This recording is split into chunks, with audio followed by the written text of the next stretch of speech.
Hello, હું doctor Nupur આજે તમને ઇન્ફર્ટિલિટી એટલે કે વંધ્યત્વ પ્રેગ્નન્સી નહીં રહેતી હોય ત્યારે કયા રિપોર્ટ કરાવવા જોઈએ એ વિશે જાણકારી આપીશ. તો જ્યારે કોઈ કપલને ઇન્ફર્ટિલિટી હોય ત્યારે પહેલાં તો હસબન્ડનો સિમેન એનાલિસિસ એટલે કે વીર્યનો રિપોર્ટ અમે કરાવીએ છીએ.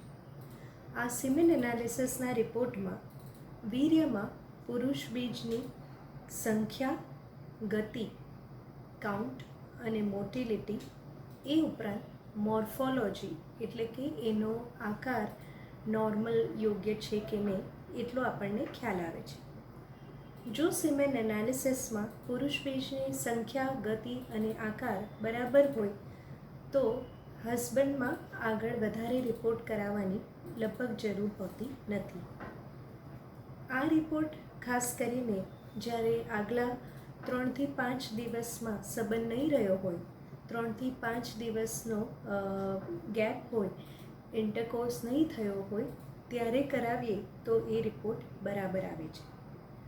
જો કોઈ રિપોર્ટમાં પુરુષ બીજની સંખ્યા કે ગતિ ઓછી હોય તો ફક્ત એક જ રિપોર્ટ પરથી એ સિમેન એનાલિસિસ એબનોર્મલ છે એવું નહીં કહી શકાય. તો ત્યારે અમે આ રિપોર્ટ ફરી એકવાર રિપીટ કરાવીએ છીએ. કોઈક વાર જરૂર લાગે તો બીજી લેબમાં ફરી રિપીટ કરાવીને પણ જોઈએ છે અને ત્યારે જ એમાં મેલ ઇન્ફર્ટિલિટીનો ઇસ્યુ છે એવું કહીએ છીએ. હવે ફિમેલમાં આપણે જોઈએ તો સૌથી પહેલાં તો અમે સ્ત્રીની એક સોનોગ્રાફી કરીએ છીએ. આ સોનોગ્રાફી જો માસિકના બીજા કે ત્રીજા દિવસે કરવામાં આવે તો એમાં ઘણી વસ્તુઓનો ખ્યાલ આવે છે.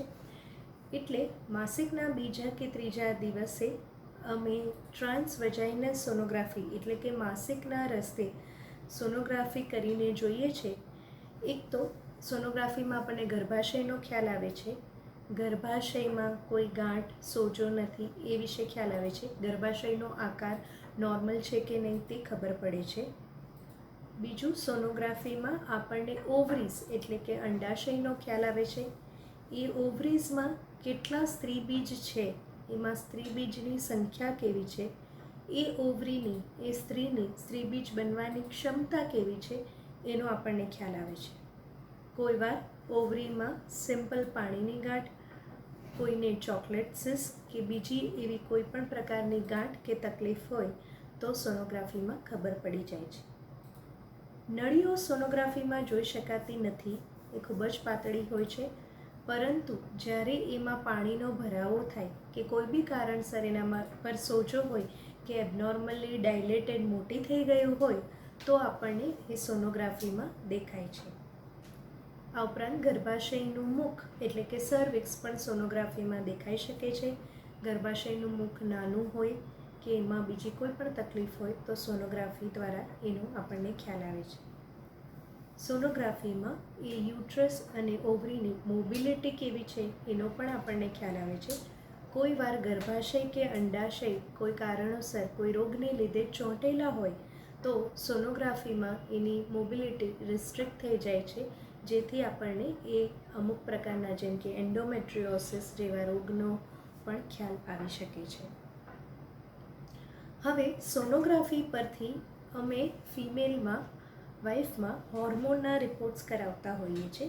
કોઈ વાર સોનોગ્રાફી પરથી એવું સ્ત્રીબીજની ક્ષમતા જાણવા માટે હોર્મોન કરાવવાની જરૂર પડતી લાગે, PCOS હોય તો એને લગતા હોર્મોન કરાવવાની જરૂર લાગે અને થાઇરોઇડ, પ્રોલેક્ટિન જેવા 4-5 હોર્મોનની તપાસ, જે હોર્મોન ઇન્ફર્ટિલિટી માટે જવાબદાર ગણી શકાય એવા હોર્મોનની તપાસ બ્લડ ટેસ્ટ દ્વારા ફિમેલનું બ્લડ લઈને કરવામાં આવે છે. હવે નળીઓની તપાસ જ્યારે આગળ એક પણ વાર પ્રેગ્નન્સી નહીં રહી હોય અથવા આગળ પ્રેગ્નન્સી રહી હોય તો પણ હવે પ્રેગ્નન્સી રહેવામાં તકલીફ પડતી હોય, ઇન્ફેક્શન કે પેટનો દુખાવો એવી તકલીફ વધારે હોય અને આ બધું બાકી બધું બરાબર હોવા છતાં પણ પ્રેગ્નન્સી રહેવામાં તકલીફ પડતી હોય ત્યારે ખાસ કરીને નળીઓ ખુલ્લી છે કે નહીં એ જોઈ લેવું જરૂરી બને છે. નળીઓ ખુલ્લી છે કે બ્લોક છે એને માટે એક HSG હિસ્ટ્રોસેલ્પિંગોગ્રાફી નામની તપાસ કરવામાં આવે છે, જેમાં એ જાગતા જાગતા જ થાય છે. એમાં બેભાન કરવાની એનેસ્થેશિયા આપવાની જરૂર હોતી નથી. જેમાં અમે નીચેથી ગર્ભાશયના મુખમાંથી ડાઈ ઇન્જેક્ટ કરીએ છીએ, ડાઈ પસાર કરીએ છીએ અને ઉપરથી એક્સરે પાડવામાં આવે છે. જો આ ડાઈ ગર્ભાશયમાં અને બેઉ નળીઓમાં જાય તો એનો મતલબ કે બેઉ નળીઓ ખુલ્લી છે.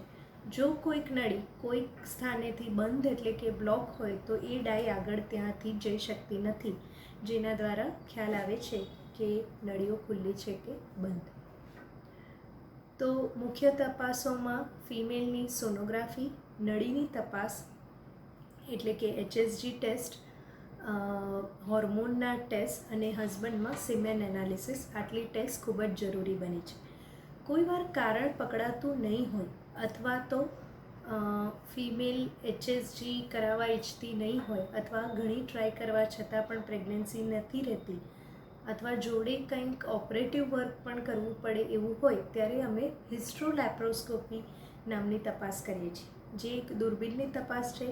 એ એક નાનું ઓપરેશન જ ગણી શકાય અને એને માટે સ્ત્રીને બેભાન કરવાની એનેસ્થેશિયા આપવાની જરૂર પડે છે. દૂરબીન જે પેટ પરથી જાય છે એને લેપ્રોસ્કોપી કહીએ છીએ, જેમાં અમને ગર્ભાશય, નળીઓ, અંડાશય એ બધું દેખાય છે. અને બીજું દૂરબીન જે નીચેથી જાય છે, જે પ્રક્રિયાને હિસ્ટ્રોસ્કોપી કહેવામાં આવે છે, એમાં ગર્ભાશયની અંદરની બધી તપાસ થઈ શકે છે. કોઈ વાર નળી બંધ હોય તો આ તપાસ દરમિયાન જ નળી ખોલવાનો પ્રયત્ન પણ કરી શકાય છે. બીજી કોઈ અંડાશયની તકલીફ કે ગર્ભાશયની તકલીફ હોય તો હિસ્ટ્રોલેપ્રોસ્કોપી કરી હોય તો એની સાથે જ એનું નિવારણ પણ કરી દેવામાં આવે છે. તો આથી ફિમેલ અને મેલમાં ઇન્ફર્ટિલિટીના કારણો જાણવા માટેની ઇન્વેસ્ટિગેશન એટલે કે તપાસની વાત. Thank you.